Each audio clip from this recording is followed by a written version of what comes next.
Al Ameen constructions company. Yes. വിമാനത്താവളത്തിന്റെ വർക്കിന് പരസ്യമായി ടെൻഡർ വിളിച്ചതാണ്. അതിന് നിങ്ങൾ എന്നെ കാണേണ്ട കാര്യമില്ല. കമ്പനിയുടെ ഒരു ഓഫർ മിനിസ്റ്ററെ അറിയിക്കാനാണ് ഞങ്ങൾ. ഓഫർ? ഗൾഫിലാണ് ഞങ്ങൾ ഏറെയും വർക്ക് എടുക്കുന്നത്. അവിടെ ഇത്തരം ഒരു കോൺട്രാക്ട് ഉറപ്പിച്ചു തരുന്നവർക്ക് 10% വരെ ഞങ്ങൾ കമ്മീഷൻ കൊടുക്കാറുണ്ട്. ഓഹോ, കമ്പനിയുടെ ഒരു പോളിസി എന്ന നിലയ്ക്ക് അത്ര തന്നെ ഇവിടെയും 10%. ഗുഡ്. പിടികൊടുക്കാതിരിക്കാൻ ഗൾഫ് കമ്പനി പോളിസി എന്നൊക്കെ പറഞ്ഞ് ഇത്രയും വലിയൊരു തുക എനിക്ക് ഓഫർ ചെയ്യുന്നത് കൈക്കൂലിയായിട്ടല്ലേ? സാർ ഞങ്ങളെ തെറ്റിദ്ധരിച്ചിരിക്കുകയാണ്. എഴുതക്കടോ. സാർ ഇറങ്ങി പോവാൻ. Alex, come here. Al-Amin Constructions. Sir, ഇപ്പൊ ഇറങ്ങിപ്പോയ പാർട്ടികൾ ഏതാ? എനിക്ക് പേഴ്സണലായിട്ട് ആരെയും അറിയില്ല.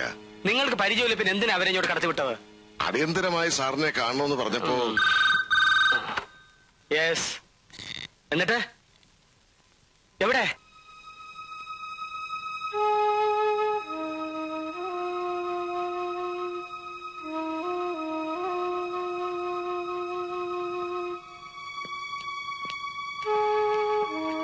പേടിക്കാനൊന്നുമില്ല.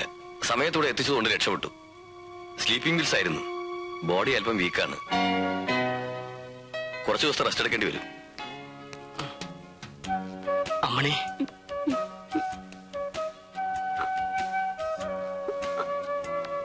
ഞാൻ എവിടെയാണ്? അമ്മണി. അനിയ, നിന്നെ സഹായിക്കണമെന്നുണ്ടായിരുന്നു, എനിക്ക് കഴിഞ്ഞില്ല. ഈ ചേച്ചിയുടെ വാക്കിന് വിലയില്ലാതായി പോയിട മോനെ. ഇനി ഞാൻ ജീവിക്കുന്നതിൽ അർത്ഥമില്ല. അരുതമ്മണി, നീ പറയുന്ന എന്ത് ഞാൻ അനുസരിക്കാം. ചേട്ടാ, എന്റെ അനിയനെ തോട്ടണ്ടി. ശരി.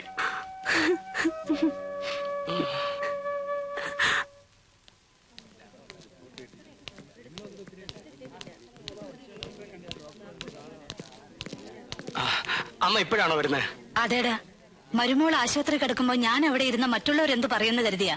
എത്ര വട്ടായി അവളിങ്ങനെ? അമ്മേ, നീയൊരു വിഡ്ഢിയാവരുത് മോനെ. അമ്മ ചെല്ലു. നിങ്ങളെ കുറിച്ച് എനിക്ക് മതിപ്പായിരുന്നു. ഒരാദർശത്തിൽ വിശ്വാസം അർപ്പിച്ച് പ്രവർത്തിക്കുന്ന ഒരു ധീരനാണ് നിങ്ങൾ എന്നാണ് ഞാൻ കരുതിയിരുന്നത്. ഇപ്പോൾ അഭിപ്രായം മാറിയോ? മാറി. സ്വന്തം അമ്മയും പെങ്ങളെയും ശ്രദ്ധിക്കാതെ ഭാര്യയുടെ ചൊൽപ്പടിയിൽ കഴിയുന്ന വെറും ഒരു പെൺകൊന്തനായി മാറിയിരിക്കുന്നു നിങ്ങളിപ്പോ. പറയൂ. ഇത് കേൾക്കാനാ ഞാൻ ഇങ്ങോട്ട് വന്നത്. എസ്കോർട്ടും പരിവാരങ്ങളും ഇല്ലാതെ തനിച്ച്. നീ അടുത്തുള്ളപ്പോ ഞാൻ എന്റെ പഴയ കാര്യങ്ങൾ ഓർമ്മിക്കും. ചെറുപ്പത്തിൽ വല്ലപ്പോഴും വയറ് നിറച്ചുകൊണ്ടിരുന്നത് നിന്റെ വീട്ടിൽ നിന്നായിരുന്നു. പിന്നീടുണ്ടായ വളർച്ചയിൽ പലതും എനിക്ക് നഷ്ടപ്പെട്ടിട്ടുണ്ട്. കുടുംബത്തിലെ സമാധാനം പോലും. ഇന്ന് എന്റെ മുന്നിലേക്ക് 1 കോടി രൂപയാണ് ഒരാൾ നീട്ടിയത്. എന്റെ മനസ്സിന്റെ ഒരു ഭാഗം അത് വാങ്ങാൻ മോഹിക്കുമ്പോ ഞാൻ വിശ്വസിക്കുന്ന ആദർശം അത് വിലക്കുന്നു. ഇത്തരം പ്രലോഭനങ്ങളുടെ ടെൻഷൻ ഒഴിവാക്കാൻ ഒരു വഴിയെ ഞാൻ കാണുന്നുള്ളൂ. മന്ത്രിസ്ഥാനം രാജിവെക്കുക. വെറുതെ വിഡ്ഢിത്തരം പറയാതിരിക്കും. ദേവൻ അറിയില്ല, കൂടെ നിൽക്കുന്നവരെ പോലും വിശ്വസിക്കാൻ പറ്റാത്ത ഒരവസ്ഥ. അവരിൽ ആരാണ് ശത്രു, ആരാണ് മിത്രം എന്ന് എനിക്കറിയില്ല. I am totally confused. ആദർശം വിട്ടൊരു കളിക്കും ആഭ്യന്തരമന്ത്രി വേണുഗോപാൽ തയ്യാറാവില്ല. പഠിച്ച പണി 18 ഞാൻ പയറ്റു നോക്കി. നമ്മുടെ വഴിക്കാൾ വരില്ല. ഡൽഹിക്ക് താഴെയും ഡൽഹിക്ക് മുകളിലും ഇത്തരം ക്ലീൻ ഇമേജുള്ള ഒത്തിരി കൊലകൊമ്പന്മാരെ ഈ കൈകളിലിട്ട് ഞാൻ അമ്മാനമാടിയിട്ടുണ്ട്. പിന്നെയല്ലേ ഒരു തുക്കട ആഭ്യന്തരമന്ത്രി. ഇനിയുള്ള വഴി ഞാൻ പറഞ്ഞു തരാം. എന്താടാ, മാമൂര് കൊടുത്താണല്ലോ. കൊടുത്തതാണ്. എന്തെങ്കിലും അത്യാവശ്യമാണ്. ഇതൊക്കെ ഒന്ന് മാറ്റണ്ട. മാറ്റി ഞാൻ മാറ്റി. ഉപചാരമെല്ലാം ഒന്നും വേണ്ട. അന്ന മണിയുണ്ടെങ്ക മണികണ്ട വയറ്റ് വലിയ சொல்லி இப்பதான் வயத்து வலியாவது மண்ணாங்கட்டியாவது எங்காவ சார்? என்ன நடந்தது முதல்ல சொல்லுங்க சார். அந்த மணிகண்ட ஏதாவது தப்பு? அந்த பொறுக்கி பய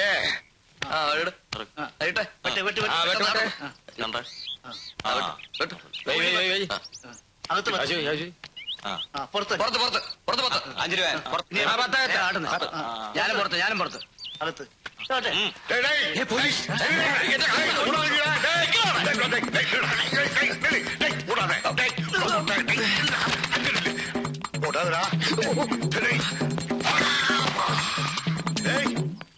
எங்க போனாமே?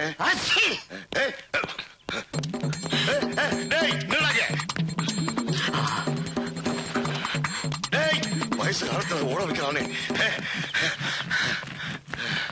தங்கச்சி, ஒரு சோம்பேறி பையன் இந்த பக்கமா ஓடி வந்தானா? பாக்கலையா? டேய், தமிழ்நாடு போலீஸ்காரா ஏமாத்துற?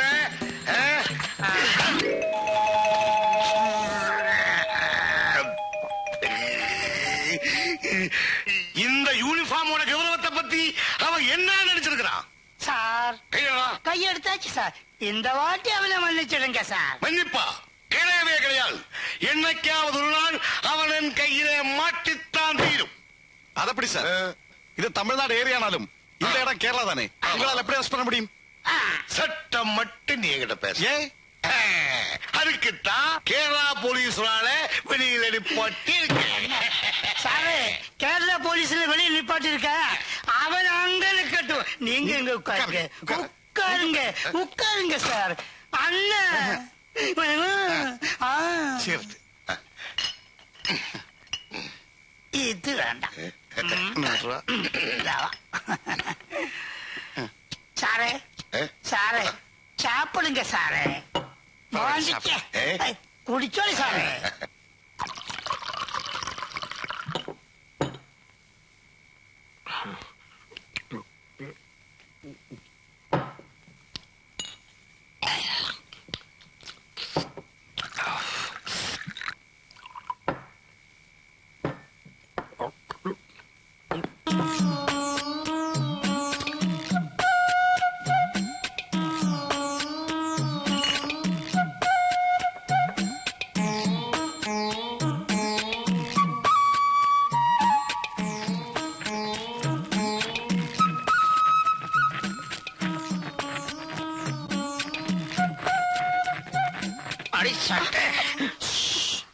ഇത് രണ്ട് പോനാ പതിവ് പരിപാടിയാണല്ലോടാ ഇത്. കളിച്ച് കളിച്ച് മുഖത്തേക്കാരി കൊത്തു കാണും. നിന്റെ എന്റെ കോന്തുണ്ണി മുത്തച്ഛ, എന്റെ അമ്മമ്മേ, അമ്മേ, അയ്യോ രസിടിയായിരുന്നു. അയ്യോ അയ്യോ ചൂട് ചൂട്. കണ്ടവരുടെ കയ്യിൽ നിന്ന് തല്ലും കൊണ്ടുവന്ന് കിടന്ന് മോങ്ങുന്നു. പടനായന്മാരുടെ തറവാടായിരുന്നടാ നമ്മുടേത്. അപ്പൻ അപ്പൂപ്പന്മാര് തൊട്ട് കളരി ഗുരുക്കന്മാരായിരുന്നു. അത് നീ മറക്കരുത്. ദേ, മുത്തച്ഛൻ കോന്തുണ്ണി ചേകവർ വരെ ചേരനാട്ട് രാജാവിന്റെ വെട്ടേറ്റാടാൻ മരിച്ചത്. ആരെ പാരേറ്റ് കൊന്നാണല്ലോ കൊണ്ടൊന്നും ഇക്കാലത്ത് പ്രയോജനമില്ല അമ്മൂമ്മേ. ഇടി ചടപ്പ് തെറിപ്പിച്ച്. എന്തിനാടാ ഇങ്ങനെ അടപ്പ് തെറിപ്പിക്കണേ? ഈ വയസ്സുകാലത്ത് അമ്മുമ്മയെ വിഷമിപ്പിക്കണോ? എത്രാമത്തെ അടിയാടാ ഇത്? വേണോന്ന് വെച്ചിട്ടാണ് അമ്മൂമ്മേ. ചാരയം കാണുമ്പോ കുടിക്കണമെന്നും ചാരയം കുടിച്ചാൽ ലഹരി വരും. ലഹരി വന്നാൽ എനിക്ക് ആരെങ്കിലും തല്ലണം, ഇല്ല ആരെങ്കിലും തല്ലുകൊള്ളണം. അയ്യോ, പോലീസാണെന്ന് തോന്നുന്നു. ഇവിടെ നിന്ന് ചൂടാക്കാതെ പോയി നോക്കാം അമ്മൂമ്മേ. എന്നെ ചോദിച്ചാൽ ഇല്ലെന്ന് പറഞ്ഞേരെ. അവനോടില്ല. ഉണ്ടെന്ന് ഞങ്ങൾക്ക് അറിയാം. മോനെ മണി, മണിയണ്ടാ, നീ എവിടെയാ? അമ്മൂമ്മ ഇതിനകത്താ. പേടിക്കാടാ, അവരിന്നലെ നിന്നെ കൊണ്ടാക്കിയവരാ. അമ്മൂമ്മ ലുങ്കി ഷർട്ടും ചെറുത്താ. അമ്മൂമ്മ പോ. എന്ത് മണി വാ പറയട്ടെ. ഇടിയുണ്ട വിട്. എന്ത് അവിടെ കൊണ്ട് വിട്.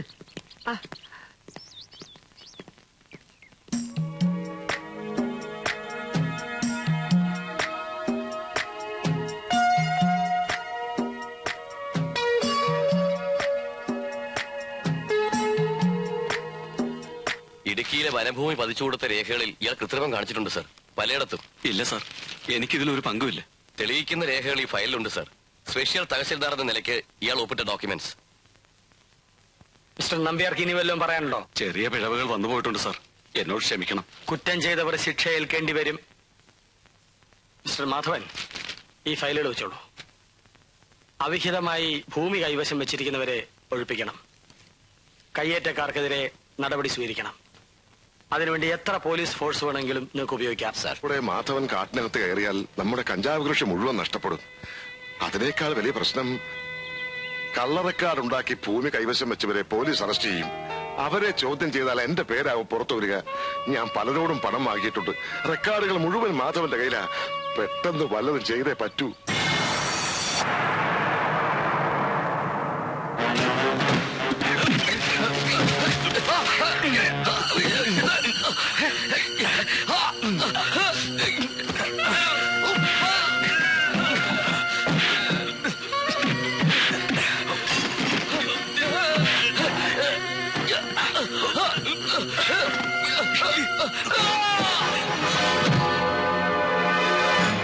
മാധവൻ IASന്റെ മരണം കൊലയോ ആത്മഹത്യയോ CBI അന്വേഷിക്കണമെന്ന് പ്രതിപക്ഷം. ഇടുക്കിയിലെ കഞ്ചാവ് കൃഷിക്കാരുടെയും വനം കൊള്ളക്കാരുടെയും കറുത്ത കൈകളാണ് മാധവന്റെ ദുരൂഹമായ മരണത്തിന് പിന്നിലെന്ന് സംശയിക്കുന്നു. ഈ മാഫിയ സംഘത്തിന്റെ തേർവാഴ്ചയ്ക്ക് ആഭ്യന്തരമന്ത്രി അടക്കമുള്ള ഭരണകക്ഷിയിലെ പ്രമുഖന്മാർ കൂട്ടുനിൽക്കുകയാണെന്ന പരാതി നേരത്തെ ഉള്ളതാണ്. ഉയർന്ന പോലീസ് അധികാരികളുടെ ഒത്താശയോടെയാണ് ഈ മലയോരങ്ങളിൽ കഞ്ചാവ് കൃഷി നടക്കുന്നതെന്ന് നേരത്തെ തന്നെ ആരോപണമുണ്ടായിരുന്നു. ഉൾക്കാട്ടിലേക്ക് വരാൻ തയ്യാറുണ്ടെങ്കിൽ താൻ കൃഷിസ്ഥലം കാണിച്ചു കൊടുക്കാമെന്ന് MLA കുഞ്ഞാണ്ടി വെല്ലുവിളിച്ചിട്ടും പ്രതികരിക്കാതെ അധികാരത്തിൽ തുടരുന്ന ആഭ്യന്തരമന്ത്രി വേലി തന്നെ വിളവ് തിന്നുന്നു എന്ന ചൊല്ല് അന്വർത്ഥമാക്കുകയാണ്.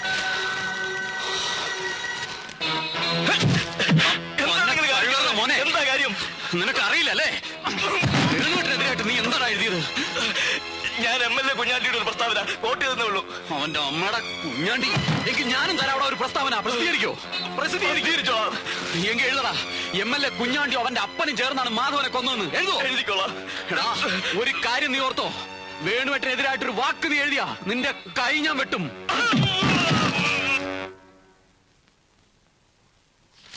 What nonsense are you doing mister Venu? എനിക്ക് ഇനിയും മന്ത്രിസ്ഥാനത്ത് തുടരാൻ ബുദ്ധിമുട്ടുണ്ട്.